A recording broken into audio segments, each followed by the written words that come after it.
In today's video, I'm going to teach you how to insert two different page numbering formats in the same Word document, just like you often need for a thesis or a formal report.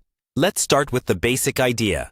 In a typical thesis, the first few pages, like the title page, acknowledgements, and table of contents, usually use Roman numerals, such as I, EU, and key. The main content, like your chapters, usually starts with regular Arabic numbers, like 1, 2, and 3, often beginning at page 1 again.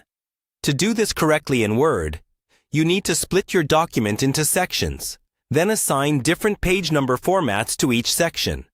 First, open your Word document and scroll to the end of the preliminary pages, right before the first page where you want the standard page numbers to begin. Place your cursor at the end of that page. Now, go to the Layout tab at the top. Choose Breaks, and then select Next Page under Section Breaks. This creates a new section starting on the next page, which will become your Chapter 1 or main content page. Next, we'll set the page numbers for the preliminary section. Scroll back up into the front part of the document. Double-click in the footer or header area to activate it. Once it's active, go to the Insert tab and click on Page Number. Choose where you want the numbers to appear, usually at the bottom center. Then, click Page Number again. Choose Format Page Numbers, and in the dialog box, change the number format to Roman numerals. Make sure it starts at I, click OK, and you should see the Roman numerals appear on those pages. Now we'll handle the main content pages. Scroll down to the first page of your new section. Double-click in the footer or header there.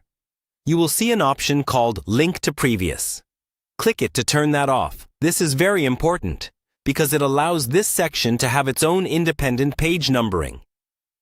With Link to Previous turned off, go back to Page Number on the Insert tab, choose your position again, and then select Format Page Numbers.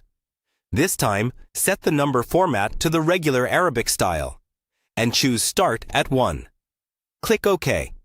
You should now see that your main content section starts at page 1, using standard numbers, while the earlier pages keep their Roman numerals. Finally, scroll through the document to confirm everything looks right. If something seems off, check that your section break is in the correct place and that Link to Previous is turned off for the main section. Once it all looks good, you're done.